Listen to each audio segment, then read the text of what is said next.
Warm greetings, everyone. On behalf of W4W Foundation, a think tank instituted as Citizens Collective, we welcome you to another session of Wednesdays for Water. The conversation today is part of the International Association of the Study of Commons of the Asia series, and the session is titled as Water Resources Governance in Indonesia. My name is Mansi Bal, and I'm from the House of W4W, and I welcome you all as we're inching towards 380 sessions in our water conversation series from W4W, where we strongly believe that water conversations are extremely crucial for water conservation. The objective of Wednesdays for Water is to engage in conversations with water experts, grassroots practitioners, policymakers, and youth to explore the complex intertwined issues associated with water and the possible solutions they are working upon and seeking for. It has expanded since then to have more activities like the Friday Waters Thesis Club, Reading Club, Friday Water Arts, and Friday Water Talkies. Along with that, Monday Munching and Musing with Women for Water. Besides organizing on site water workshops, water walks and talks, seminars, special courses, and conference panels to keep the conversation flowing, just like the water. Do visit our website www.w4w.in for more details. For today's IASC Asia series, Water Resource Governance in Indonesia, we are going to have very interesting speakers who have worked in Indonesia, have traveled around the world and worked in different commons. We have Dr. FX Suryadi and we have Yanti Kusumanto as our speakers, and we have a young discussant, Alejandra Amor from Cambridgeshire. So before I actually invite our speakers, it's a protocol to do a very brief biography of theirs, and then we can get on to the conversation and their presentation. I start with my friend Yanti Kusumanto, who is an Indonesian-born international consultant, a sustainability consultant with governance background. She has learned and owned TYK research and action consulting based in the Netherlands. She holds an advanced degree from Wageningen University, focused on tropical agriculture, development economics, and forest policy. Before she began her consultancy, she had engaged with international NGOs, including CGIR, as a development practitioner, social science researcher, and program manager in areas of participatory and adaptive development, social inclusion, and sustainability. Besides, she has also worked with World Bank, FAO, and many NGOs and including Dutch universities.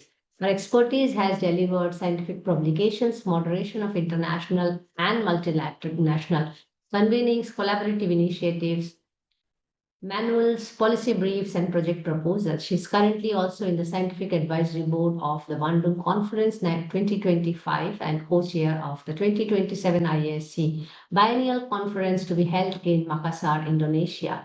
So may I invite Yanti to make your presentation first, and thank you so much for organizing and taking charge of this session and also arranging other speakers. Dr. Suryadi is here.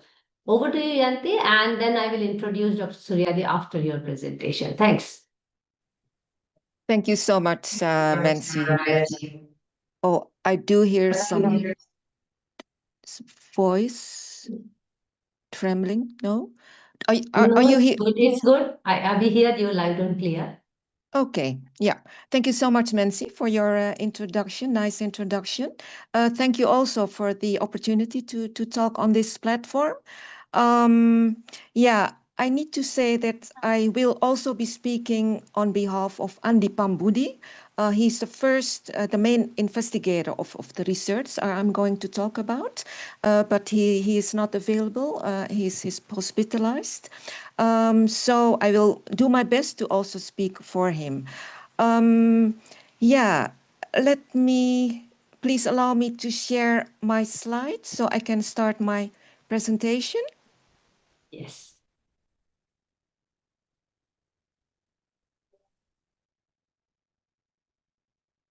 Do you see the slides? Yes, please go ahead. You can make it in the slideshow, and yes, wonderful.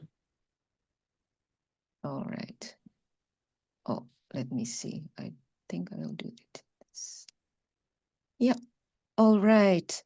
Yeah, so I will be talking on the topic water resources governance in Indonesia. This is based on a publication that Andy and I wrote and came out in 2023. I will start with a short introduction, continue with some context, and then give an overview of the historical timeline of the water resource governance in Indonesia. I will give an overview of the conceptual foundations, and then followed by an overview of regulations, policies, legal and institutional measures, and then and the challenges. And I will conclude with with with a way forward as proposed by us. Yeah, so as stipulated in the let me see, yes, as stipulated in the 1945 state constitution of Indonesia, every citizen is entitled to have access to clean, safe, and sufficient water to lead a healthy, prosperous, and productive life. But attaining this objective seems to be difficult. It is challenged, and that is our hypothesis. It is challenged challenged due to sectoral silo mentality, policy fragmentation, as well as overlapping and contradictory regulations. So our investigation tried to look into the root causes and also the implications from environmental, social, and economic perspectives of this. Why attaining this objective is challenged by these aspects, these phenomena that I mentioned. We did that by analyzing laws, regulations, and policies, complemented by a review of literature and official documents.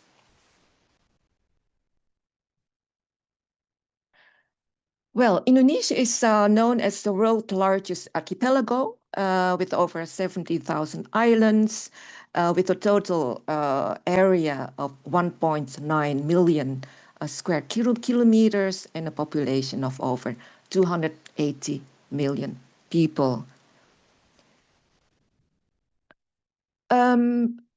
Those who have been engaged or have observed environment, forestry, or water management or infrastructural management may know that water resource governance in Indonesia has a dual character. It uses a dual perspective, and this manifests itself in in the legal framework, in policies and institutions, where a focus on environment and forestry is is manifested next to a focus on infrastructural perspective. And we will look into that into more depth, what the implications are of this dual perspective. How is the context, relatively recent context of water resource governance in Indonesia? The context is grim. A water quality decline has occurred since 2015. And a water security challenge is expected to continue to at least 2045. And as shown as point 4, the availability of water in some islands and regions has come under strain. And it is projected that it will remain under strain, particularly on Java and Bali, where most or close to 60% of Indonesia's population are residing, and where economic development has been the strongest compared to other regions and islands. Water resource governance over time. So the historical timeline is as follows. From Dutch colonial times in the 17th century to early 20th century through present independent area, we can see that water governance has been aimed at development and or political economic objectives considered key, considered pivotal by subsequent government regimes. Examples are colonial, commercial or economic objectives, food self-sufficiency, urban rural development,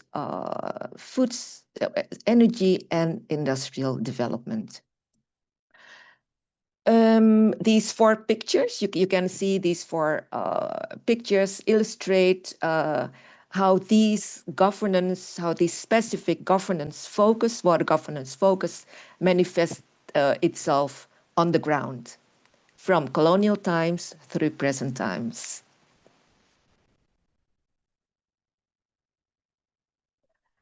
What are the conceptual foundations of water governance? There are two concepts, the river basin territory with a predominantly blue water perspective, and a watershed concept with a predominantly green water perspective. It is interesting to mention that the river basin territory that has been used predominantly before 1980. So before that, governance has been much focused on infrastructure management, on hard infrastructure projects and water conservation, etc. Whereas after 1980, a watershed management or a watershed concept was more used with a predominantly green water perspective. And this relates more to a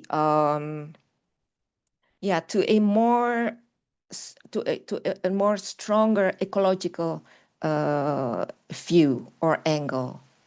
So from 1980 on, these two concepts has been combined. And this is interesting from a scientific point of view, because over time, due to scientific development, new scientific how would you say it, basis, but also operational knowledge, concepts have shifted from a river basin territory concept to a watershed concept. An overview of regulations, policies, legal and institutional measures and challenges are as follows. There are three major regulations, and it is interesting. The first that is shown here, the government regulation concerning watershed management, relates to the foundation that I showed earlier, and so the green water perspective, whereas law concerning water resources is finds its foundation on the river basin territory concept. A third major regulation is the National Spatial Plan regulation, and this relates more on regulating the distribution of protected areas on each island. So this is also very relevant to water governance. There are at least 4 ministries involved in water resources governance.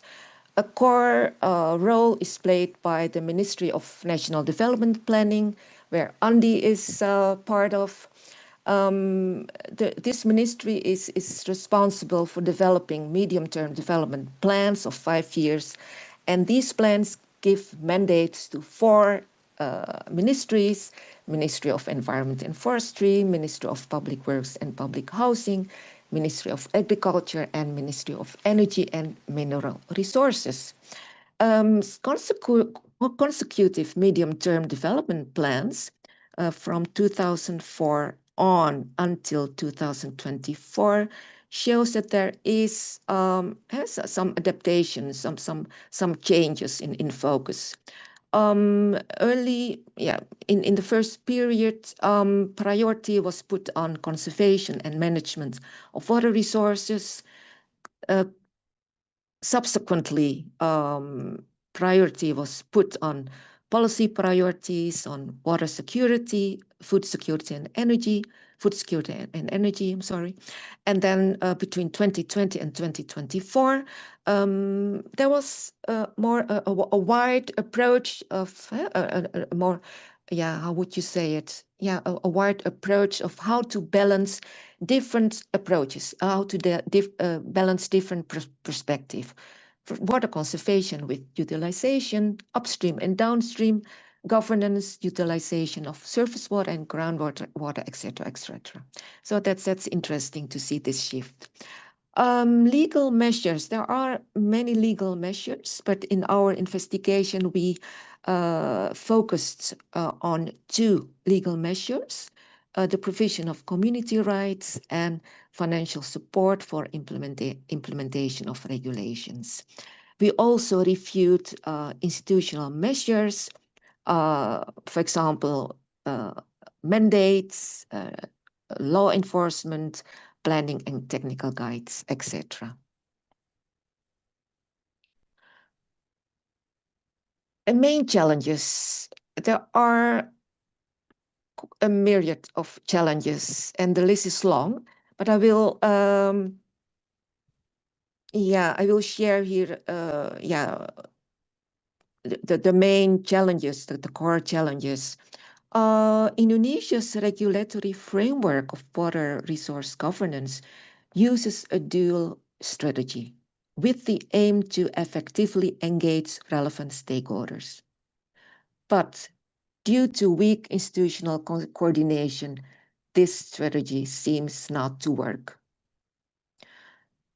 Watershed management plans are developed at central level, leading to little ownership of regional and local decision makers, and also of implementing agencies. And as we know, water governance should be decision making of water governance should be conducted, should be implemented at the lowest level. Another one is weak law enforcement necessary to ensure that environmental carrying capacities not be exceeded. Yeah, and I think I will also underline the challenge that the provision of community rights provides insufficient space for community rights and places the state in a dominant position. Another thing that I'd like also to underline is that laws are weak in giving directions for translating institutional mandates to implementation plans at operational levels. We'd like to propose the following way forward.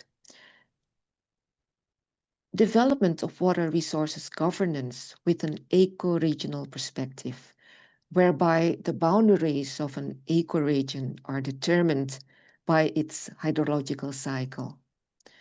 An ecoregional governance system is essentially polycentric, addressing power asymmetries. The second point is to effectively synchronize central and regional or local water regulations, whereby the president, so the executive actor or the executive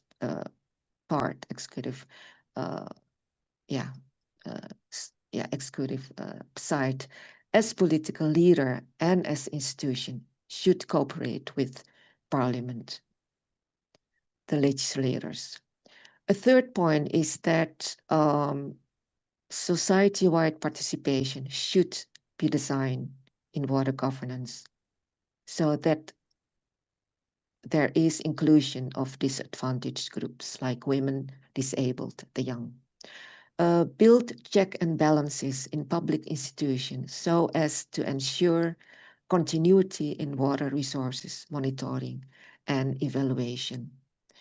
And finally, a final point, develop awareness and knowledge that water governance targets are not only set for a given sector, ministry, or institution, but are part of comprehensive governance system at the necessary levels and scales. I will leave it at that, Nancy.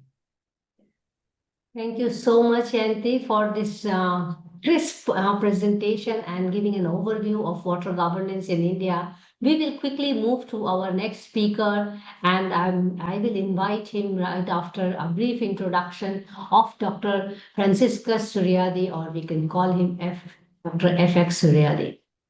Dr. Suryadi has obtained experience in hydrometric and hydrographic surveys in tidal rivers in Indonesia and in modeling of water management systems. He received his PhD from Delft University of Technology, and he has worked across as researcher at Swamp and Coastal Engineering Division with the Ministry of Public Works in Indonesia, and later he moved to Delft Hydraulics in the Netherlands, and his research topic for the past many years has been on soil and water management strategies for lowlands, setting up database management systems, hydrodynamic modeling, including salinity intrusion, modeling of irrigation system, land suitability in tidal lowlands, lowland development and water management zoning with GIS, and including national and international publications. He has worked extensively and taught applied hydraulics in one-dimensional water quantity and quality mathematical modeling for several courses at IHE Delft, abroad for many programs, including in Malaysia, Ethiopia, Palestine, Jordan, Sudan, Morocco, just to name a few, Myanmar, and of course, Indonesia. He has experience in many consultancy projects of water management systems, including urban drainage and flood control, coastal protection works, and water harvesting applications of GIS. And many short courses, as Netherlands is well known for doing short courses on urban and rural polder water management system. Dr. Suryadi, thank you so much for agreeing to take this conversation with us and at a very short notice. And I must appreciate your enthusiasm to be with us. We are also super delighted to have you. Over to you, sir. Okay, thank you very much, Nancy. Okay, let me start immediately. Slideshow. Yes, it's there. Yeah. Yeah. Okay. We still, yes, of course, it's there. Okay, let me start. And then today I will focus on tidal lowland development in Indonesia, especially related to the development of food crop cultivation. Okay. Yanti mentioned already about the Indonesian and so many islands, etc., etc. But here you can see also that Indonesia, if you look at the black colors, and then you see the tidal lowlands in Indonesia, they cover about 33.4 million hectares. Yeah? And then from that, actually, tidal lowlands consists of 20 million hectares, and then non-tidal lowland 12 million, and then inland from area 1.4 hectares. And then, if we are talking about the development of the tidal lowlands, the nations of tidal lowlands, now out of the 30 million hectares, 2.5 million developed already by the spontaneous people, on the coastal strips, and then 1.3 million hectares government schemes, and then from our check, remaining potential of 4 to 5 million hectares.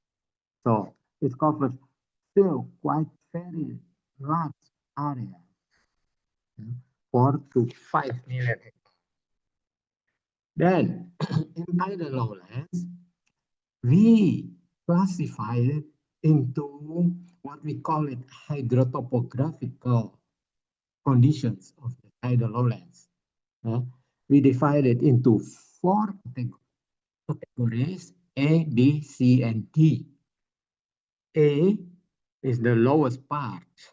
So it means that we may expect tidal irrigation during high tides.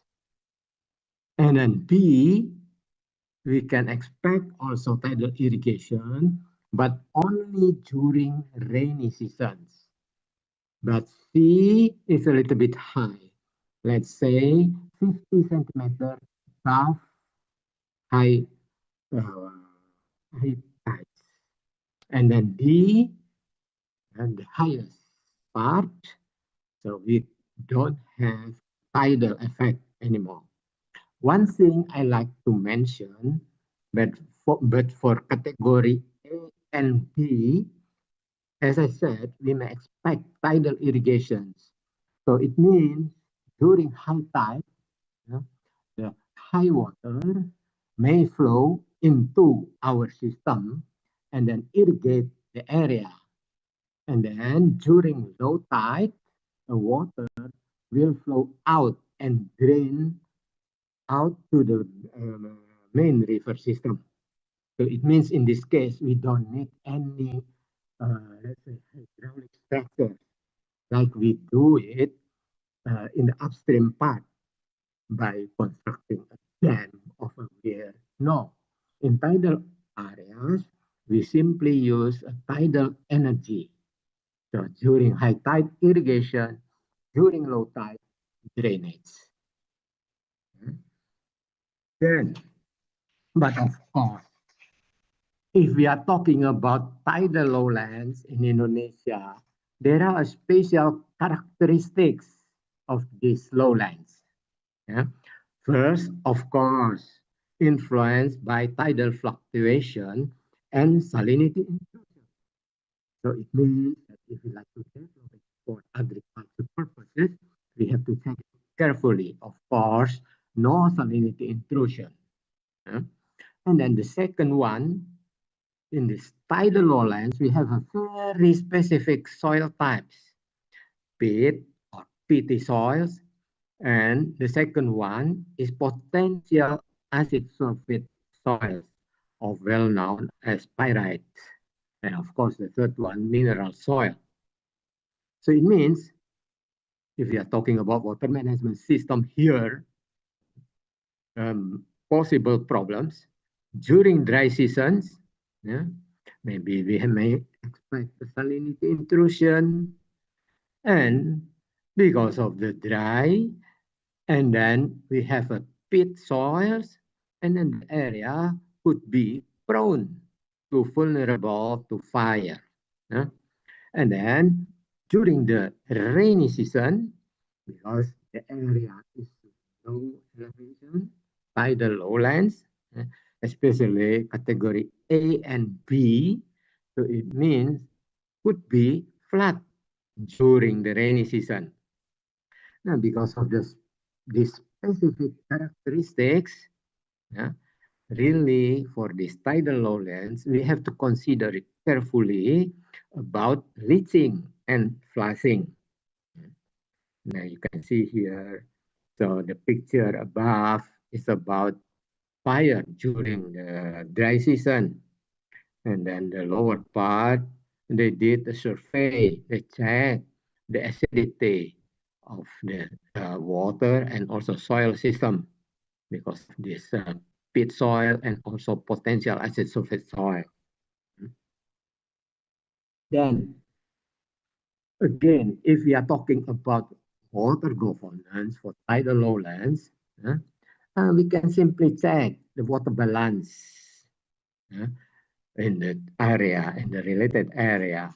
If we compare by formula on these slides about precipitation and evaporation, we can simply see clearly that when we will have surplus of water, and then when we may expect a shortage of water.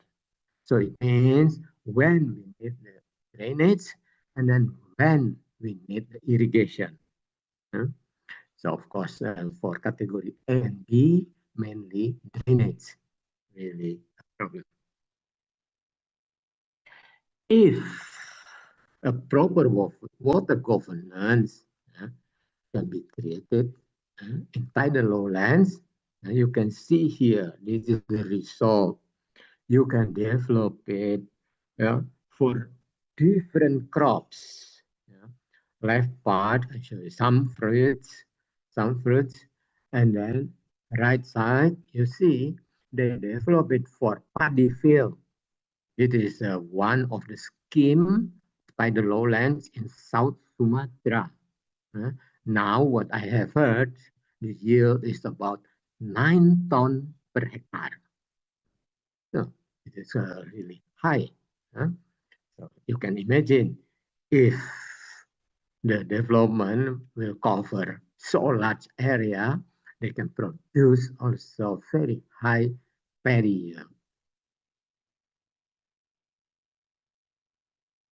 Of course, as I said, for category A and B, maybe you may have a problem of drainage because the area is quite low and then there is high tides.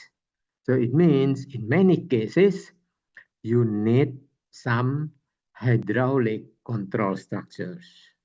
Yeah, of course, they develop it in the tertiary level and then very simple flap gate or automatic gate.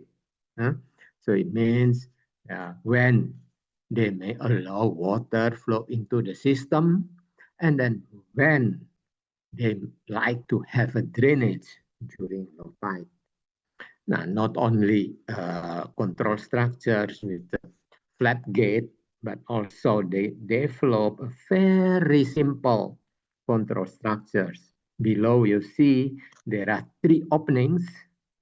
If they like to retain water, so they can simply close all these 3 openings. But if they like to flush or they like to drain it, they can simply open which opening and depend on which water level they like to maintain. Okay. So finally, I like to mention about how to develop tidal lowlands in Indonesia. Of course, first of all, they have to start it with the construction of drainage system. We are talking about lowland areas. First, drainage. Not too much water. If it is too much water, of course, you cannot grow any crops. Then, if they have a drainage system followed by the soil ripening process, and then, of course, the new equilibrium of the system will be achieved. But be careful if you start to drain the area, because you may expect also land subsidence because of the oxidation of the organic materials. Then, okay, the surface level will be lower and lower. So we have to be very careful. If you develop tidal lowlands, you should not do over drainage.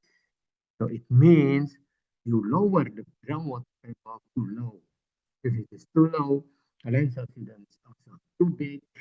And then if the elevation is going down, so it means during the rainy season, you may expect more flood problems. But we have to be optimistic with a proper water management system, good water governance, of course, by considering also other important aspects as social, economic, and environment, tidal lowlands is a very promising. Now, again, I like to say the keywords groundwater table control. Of course, you cannot avoid land subsidence, but you can control it. You have to limit it, not too big. And how? Course, by doing a proper soil and water management system. If you can control the humidity of the soil system, you can control also, you can protect also the heat from fire. And then, okay, to be successful, of course, you have to provide leaching and flushing of the toxic materials from the system. As I said, you have a pit, you have a potential asset for soil. Yeah? If you develop it, of course, they start to be oxidized. And then from this oxidation, you may produce the acid material. So it means if acid material is there, you may expect also pH become lower and lower. You have to avoid it. How to avoid it?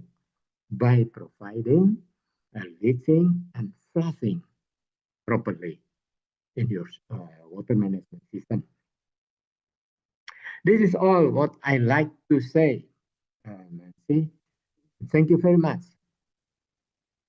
Thank you so much, Dr. Suryadi, for this wonderful, very precise, technical approach to water governance. So actually today in our International Association of the Study of the Common session, we are seeing a classic case in case of Indonesian presentation, how the social technical systems can work together. And I know the University of Delft has really dwelled into this aspect of the social ecological system where they brought in the technical aspect of governance here. We can discuss more about it, but let me just get in our young discussion for the day, Ms. Alejandra Amor Pinacho, who is also our senior researcher at W4W Foundation and a young professional with a background in planning, growth, and regeneration from the University of Cambridge. So my own junior as well, and my student for her master's. Her expertise includes comparative place-based policy, regeneration projects, advanced economic development analysis, as well as courses with Inter-American Development Bank. Alejandra is currently working with the Cambridge Council, working on Greater Cambridge Plan, which looks at the policies in infrastructure economics, housing, climate, and society. She has also worked with not-for-profit foundations focused on helping developing nations achieve greater sustainability and autonomy in managing natural resources. Her interests are interdisciplinary with a particular focus on intersection of environmental and social policy. So rightly placed today for the discussion here, looking at the contemporary economic and political agendas. And her most recent work, which is where I was also involved with her as a mentor, is in the process of which is her master's thesis, From Commons to Commodities: How have land regulations and acquisition influenced extraction of critical raw materials, where she studied actually nickel sector in Indonesia, and which received her thesis received an honorary distinction, and it's in the process of publication. She's also writing for W4W now, so we are very pleased to have Alejandra as part of the W4W team. And Alejandra, the screen is yours, the floor is yours. Please engage our speakers as well as our participants. Over to you. Thank you, Mansi. Thank you for the amazing introduction. And thank you both for the great presentations, both Suryadi and Yanti. Very insightful indeed on the governance and science of the common that water is and in Indonesia. And before I present my questions, I would like to also give the floor to the public. If they want any questions to be addressed for the speakers, they can write it in the chat. So yeah, anyone feel free to write any questions directed at both Yanti, Suryadi, or just the topic of water governance in Indonesia.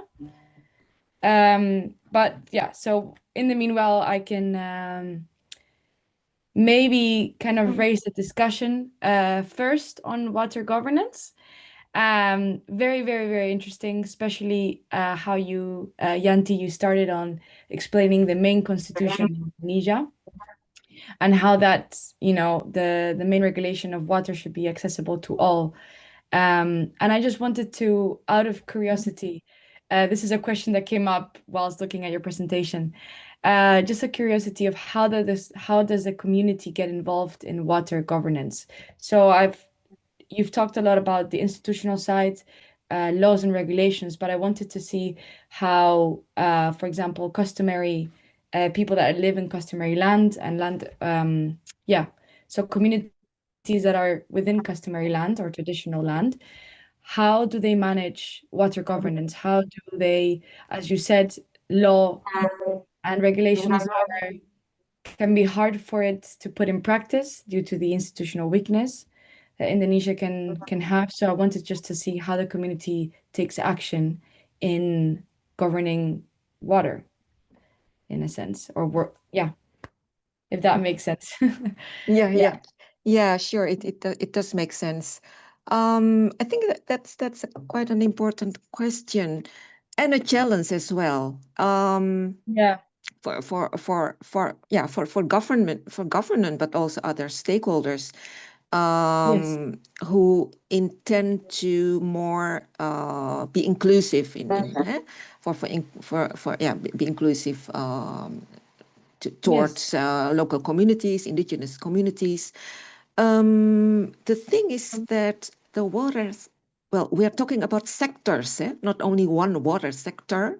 So sectors, so water governance is very, very fragmented.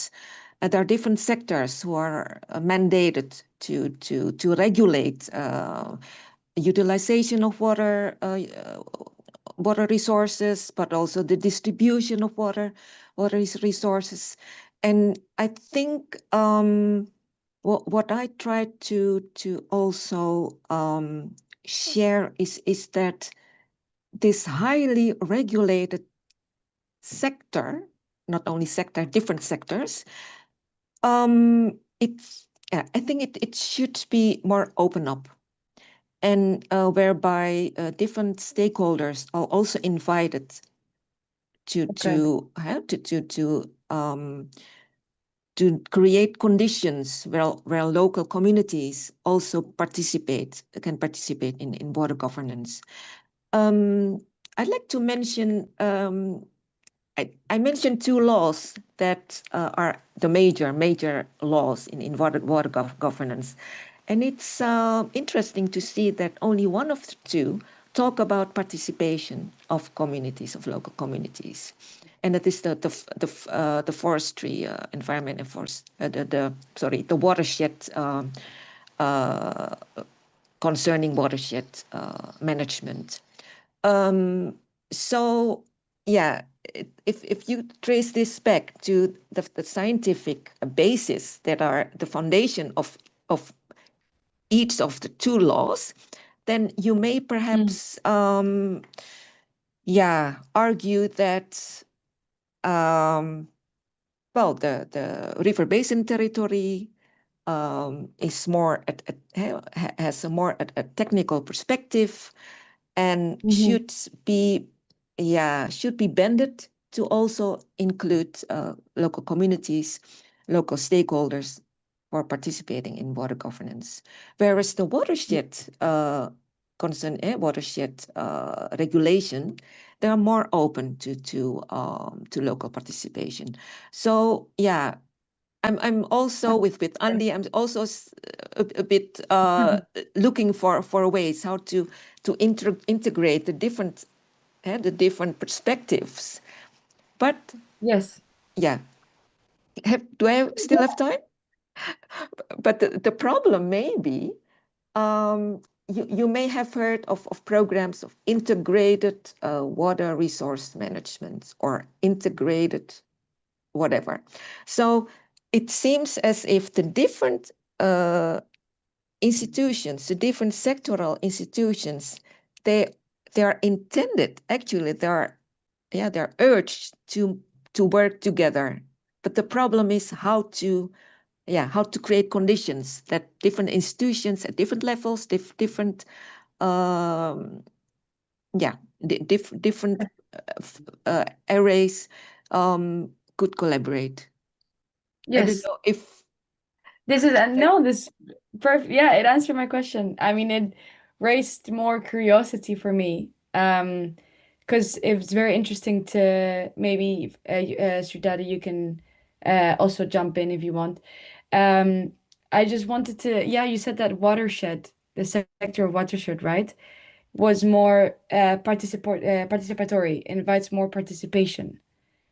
And I just wanted to think, well, the curiosity is why does this sector specifically invites more participation in comparison to the other, yeah, sectors that you mentioned, in a way. Does it make sense or yeah? Yeah. Was it water? Perhaps Yeah. it's the shift of focus. As I said, the river basin territory was predominantly used before 1980, and the Okay. watershed regulation after 1980. So yeah, Mhm. there might Yes. also be some influence from the scientific side of things. Okay. Yeah, as I know, in around early 1980s, Yeah. the forestry sector has become more participatory, and they are more focusing on inviting local communities to participate in initiatives. So that might also be an influence Mhm. in how Yes. things. Yeah. Yeah. Okay. It makes sense. It makes sense. Thank you. And I guess for if we want to get Suryadi involved, talking about the proper, so you talk about proper water management and looking at climate adaptation and how we can have, as you mentioned, groundwater control as key to sustainable tidal lowlands. So my question is, what does proper water management actually look like in practice for these areas? What technology practices or governance arrangements are essential? And what are the main barriers to implementing them? This is a very big question. But I mean, any overview is welcome, of course. Yeah. Okay. Thank you, Alexandra. I Yeah. will try to answer it. Yeah, if Yes. we are talking about water management, as I said, of course, the first phase, they simply provide a drainage canal. eh? As I said, try to drain it because too much water, then they cannot grow any crops, right? Okay. Then, of course, after the first phase, they have to improve it again and again. As I said, tidal lowlands, they have a very typical characteristics related to the hydrotopographical conditions. So it means the elevation of ground related to the tides elevation, one thing.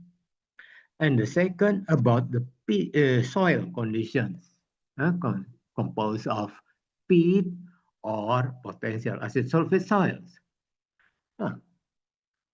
If we are talking about category A and B, low elevation, so it means in the second stage of the development, they have to consider now how to uh, avoid any floods or too much water again during high tides. So of course, here they have to consider to construct a dike, and also if there is a canal, a primary, secondary, tertiary canal, how they like to control it. Also, not only by constructing dike, but also, of course, high tides may enter the system through the canals. So it means they have to put a hydraulic control systems. For example, gates, flap gates or automatic gate or sliding gates or whatever it is. But of course, they have to be very careful. If we are talking about tidal lowlands, we are talking about high tides. Maybe so many times high tides occurred in the midnight, in the dark. Now, it means we have to consider also if we have to open or we have to close the gates, what happens if in the midnight, and then not only in the midnight, but also maybe with a rain and tropical rain. So most probably the farmers say, oh, now too difficult, or I will not go to the gate and then close or open the gates because too far, too dangerous, etc., etc. So it means maybe, and they did actually, to consider it, okay, then put the automatic gate or Yes. flap gate. So hydraulically, they will work automatically. When Yeah. yeah, and the automatic gate. That's about to avoid flood. But the next problem, as I said, maybe you drain a little bit too much, let's say, and then your land subsidence may be a little bit too high. If it is too high, and then they become prone to fire. So it means the measures, they have to control the soil moisture content. So on the Yes. contrary, during the rainy season, to control from too much water. But in the dry season, to control the soil moisture content itself. How they do that? Very simple. So for example, in the tertiary canal, they construct what they call it blocking canal systems. Blocking canal systems. So it means basically, so instead of automatic gate, they simply put blocks. Okay. Blocks. Yeah. So it means they can control the water level in the tertiary canal. If in the tertiary canal they can control it, so it means the groundwater level in the tertiary block, they can control it as well. Yes. Now, of Yes. course, they have to be very careful. They should not block the system the whole season. Why? Because I said, soil, maybe peat, maybe acid, potential acid sulfate soils. So it means the quality, maybe it is not that good. So it means next to the control of groundwater level, if needed, they have to Yeah. open that blocking and then flush out the water from the system. Yes. They did it. Yes. This is the way. And thank you so much. Very insightful. And I've written some bullet points on it, so I can write later the essay on your answer. And in the chat, we've had a discussion with Yanti and Mansi, and they've argued about the need for facilities, um, well, how to facilitate basically communities to find the necessary support for proper water management. And you did talk about the South Sumatra case study, and it was clear that it seemed like it was a community-led water management project. So maybe the both of you can discuss what is necessary in terms of financially or technically to give to those local communities to carry out more water management projects like the one we saw in South Sumatra. So I know that Yanti, you also mentioned legal measures that you focused on. You focused on the provision of community rights and financial support for the implementation of regulations, right? So maybe you can expand on the financial support to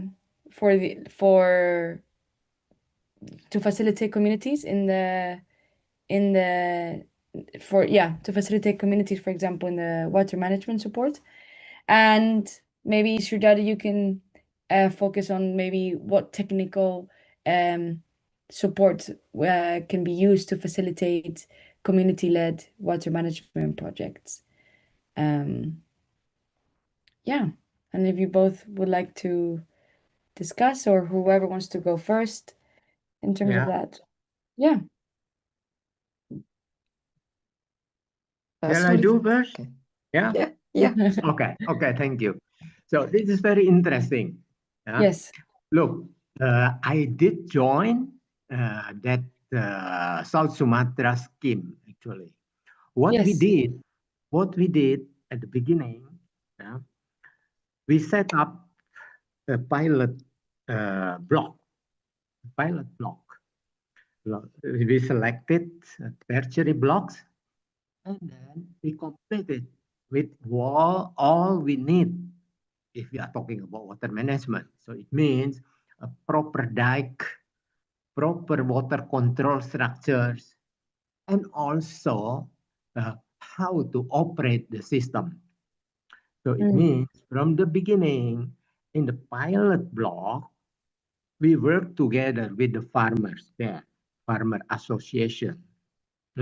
So they have to see and they learn how to operate it, and then they see also the effect of that proper water management, and then will affect the yield. When they saw it, they learn it, oh, very positive, and then they will follow us. So from the pilot block, and then slowly they improve their own block. Now, to the present situation, 9 tons per hectare. So that's important thing. But also next to that, we should not forget also in Indonesia, they have also, they call it river basin authority. River basin authority, they cover also this tidal lowland areas. So it means if we are talking about macro water management system, so let's say primary systems, dikes of canal or hydraulic structures, and then the river basin authority will support them. What are the problems and how to solve it? The authority will help. But again, next to that river basin authority in Indonesia, they have also special technical office, in this case, to support the tidal lowland development.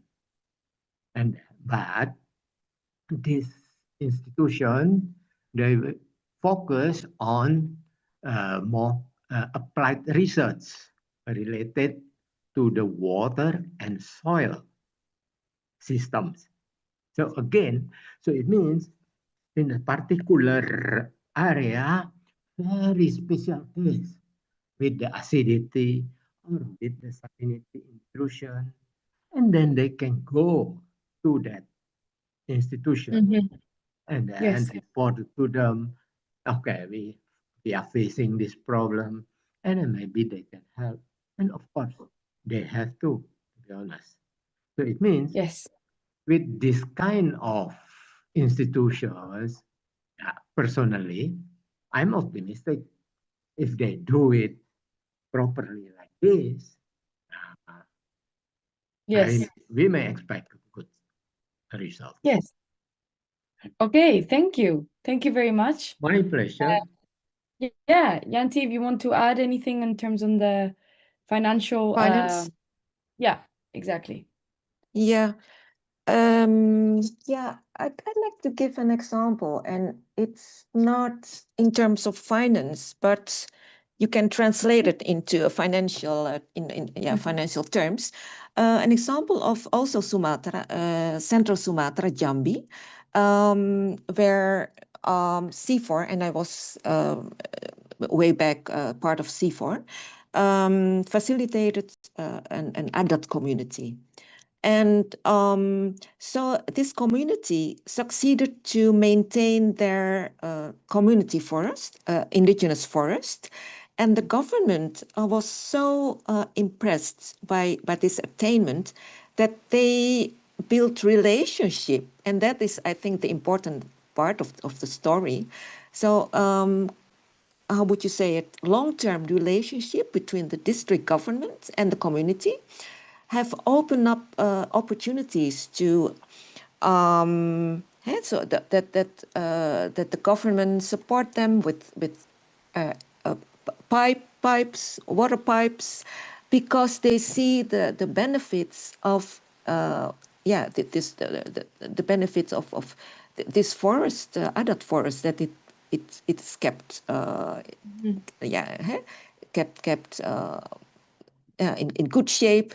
And also people from outside the communities have come into the village to become part of the community, meaning that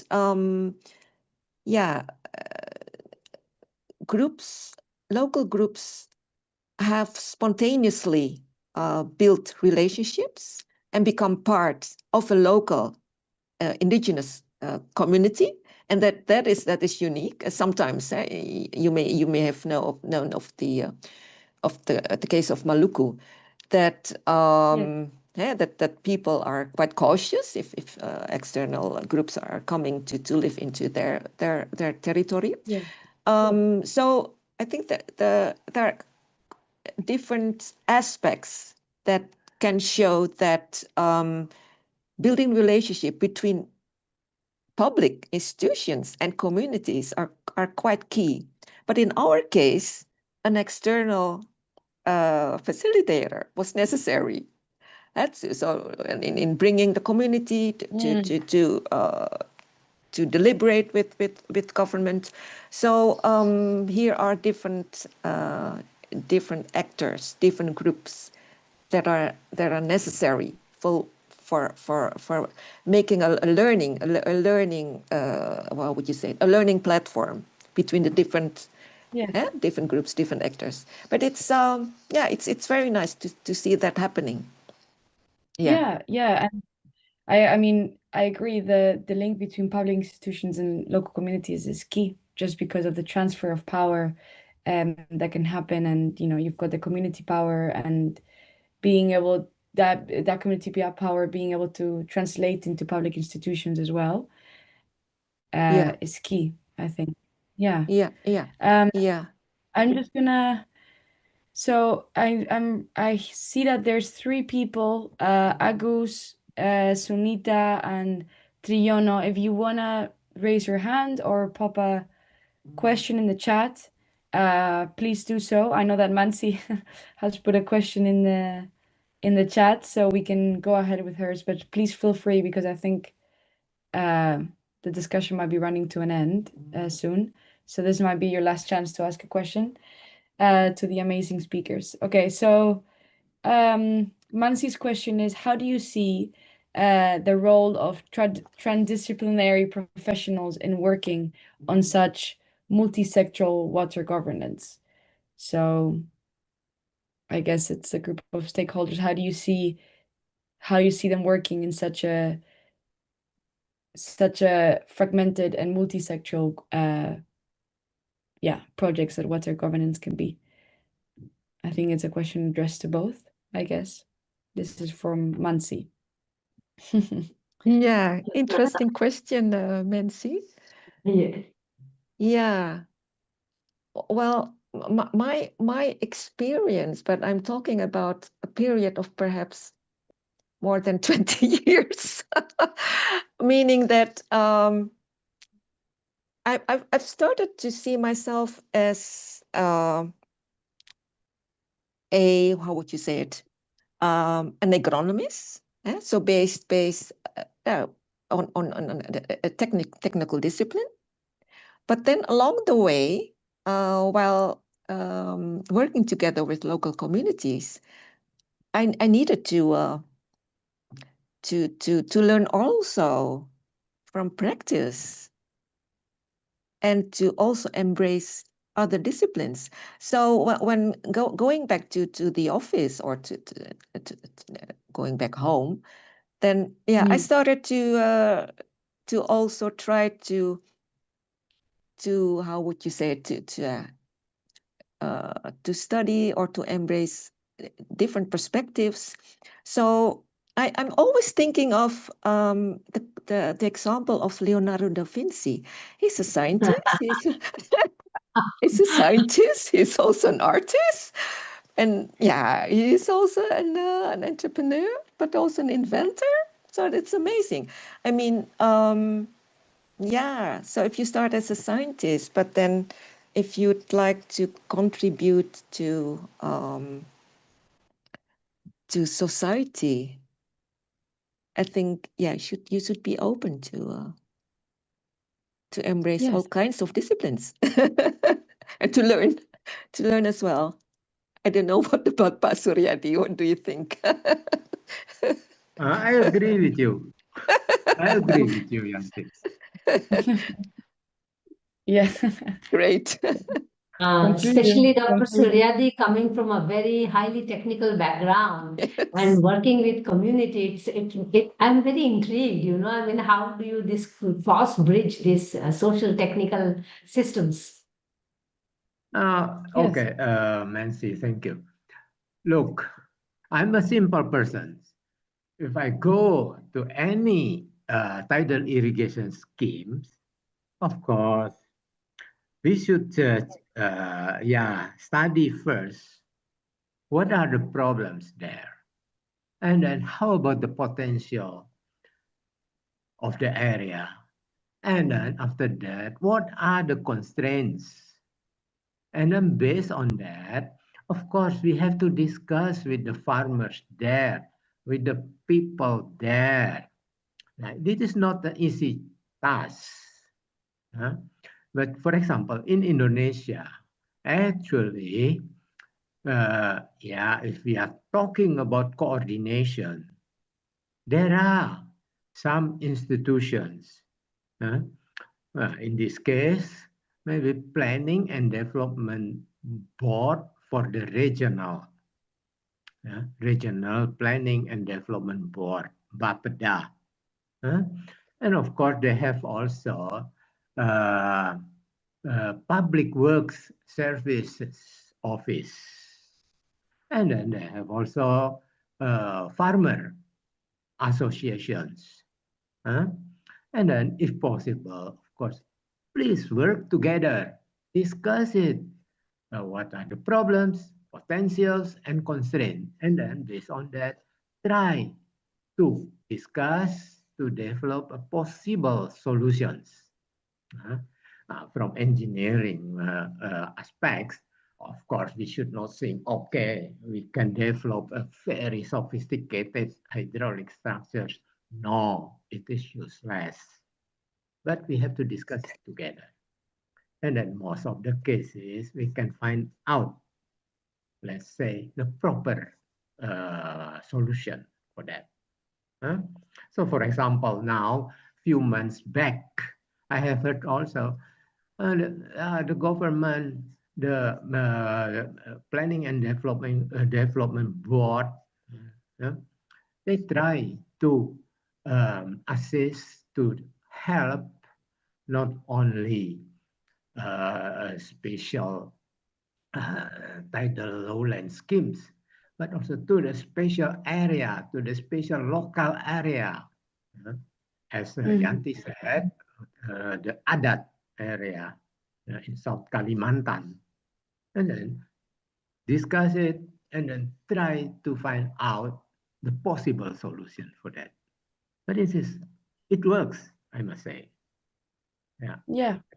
Thank you. I mean, just a final short answer, please.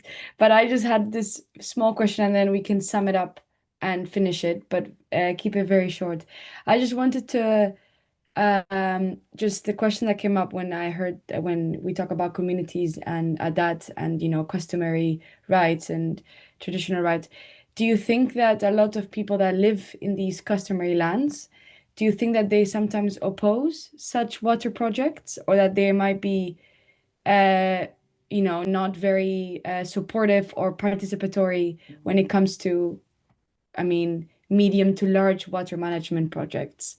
Um, I mean, you both have the experience of working in with communities. So, I mean, if just say yes or no, and maybe like a phrase. But yeah, should be kept short, please. Thank you. May I say? Yes. Yes. Yeah. Yeah. Alexandra, this is normal. Huh? Yes. They oppose you. This is normal. But most of the cases, because it is not clear to them. The first time when you go there, of course, Yes. why you are strangers? Why you are coming here? That's normal. But you have to Yeah. tell them, to inform them properly, but Yeah. inform them in a simple way. Now, Yes. especially if you have a pilot block, will be very useful. They will Yes. see the effect of that Yeah. work. Yeah. Huh? Thank you. Thank you. And Oh, I agree. thank I you. think I think knowledge is empowerment. And I think if we tell them in a simple and, truthful way, it's always going to help them, feel empowered and in control. So, yes, thank you very much. And this has been very, very useful discussion. I wish this could go on for hours. So much, so many things to discuss. But yeah, I mean, thank you both for sharing the scientific and the institutional, and we touched on economic and social perspectives of water governance and looking at the main challenges of it and the way forward. So thank you also, Suryadi and Yanti again, and Mansi for providing a platform to discuss such an important topic. And yes, well, commons is the foundation to everything, right? So common land, water, and yeah, the environment is foundational to our way of life. And yeah, so thank you very much. And over to you, Mansi, to close up the discussion. Thank you, Alejandra. As always, we are very proud of our having our discussions, really raising difficult questions to experts in all the sessions, and I'm very proud to have you as our senior researcher at W4W.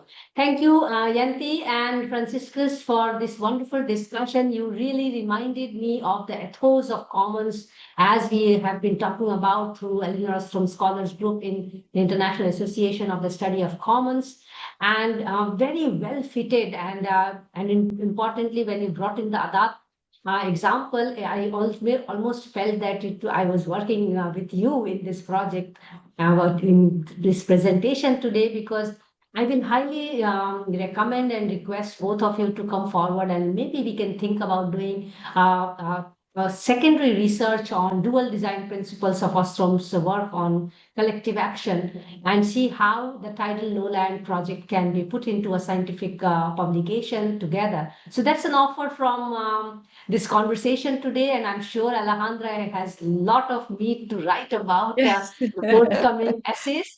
A But lot. before we close the session, I am also here to announce equally interesting session coming up in next Wednesday, when we talk about in our Riverscape series, like the IASC series, we are also running a Riverscape series, and we talk on Wednesday, which is next Wednesday, 15th of October, and we take up Vadodara, no riverfront on Vishwamitra River. And I think the title is going to change a little bit, but it's the only riverfront in India which is not going to be a riverfront. And we are looking forward to having that conversation. This week, actually, we have a very interesting thesis session on Friday Waters Thesis Club on October 10th at 5 p.m. IST. All our sessions are at 5 p.m. IST. And interestingly, today we touched upon actually 4 time zones in the world, and we are doing quite well in managing the time zones now. It is hard work at the background, but we did manage today as well. On Friday 10th, we are talking about laser land leveling on groundwater management and case of Northwest India. And all the information will be there on our website, www.w4w.in, for more details. Do stay tuned with us, and we are going strong. We are fully booked until November end, which means we are actually going to touch 400 by the end of December if all goes well. And we are always booking at least 6 to 8 weeks in advance in case you are interested to be speaker, or you know someone who will be interested to share some of their water worries and wisdom. We are always open to invite our speakers on this platform. Thanks all of you, and please take care of yourself. See you soon. Bye bye.